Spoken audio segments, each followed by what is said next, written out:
Welcome to new TV Telugu.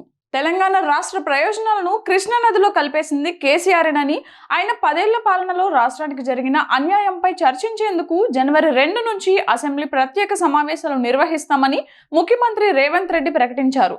తన నివాసంలో విలేకరులతో ఇష్టాగోష్ఠిగా మాట్లాడిన సీఎం బీఆర్ఎస్ అధినేతపై తీవ్ర స్థాయిలో విరుచుకుపడ్డారు.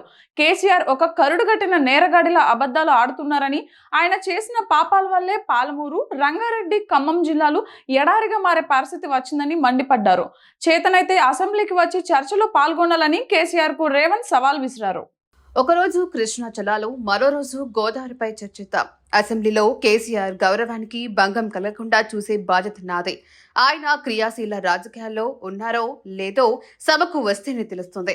ఆయన రాకుండా తమ చెంచాలను పంపిస్తే వారితో చర్చించే ప్రసక్తి లేదు అని స్పష్టం చేశారు. కేసీఆర్ హయాంలో కృష్ణా జలాల్లో తెలంగాణ వాటాను కేవలం 36% పరిమితం చేస్తూ సంతకం పెట్టింది నిజం కాదా అని ప్రశ్నించారు. ఏపీ ప్రాజెక్టులను గతంలో కేసీఆర్ సమర్థించిన తీరును రేవంత్ రెడ్డి తన ఫోన్లో వీడియోల ద్వారా ప్రదర్శించి చూపారు.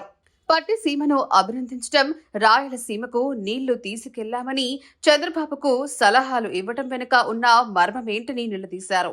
తెలంగాణకు మూతి దగ్గర అందాల్సిన నీళ్లను తోక దగ్గర తీసుకునెళ్లి ఒప్పందం కుదుర్చుకున్నారని, కేవలం పైపులు, కాంట్రాక్టుల కమిషన్ల కోసమే రాష్ట్ర ప్రయోజనాలను తాకట్టు పెట్టారని ధ్వజమెత్తారు. కృష్ణాపై ఉన్న 9 ప్రాజెక్టులను 10 ఏళ్లలో ఒకటి కూడా పూర్తి చేయలేకపోయారని ఎద్దేవా చేశారు.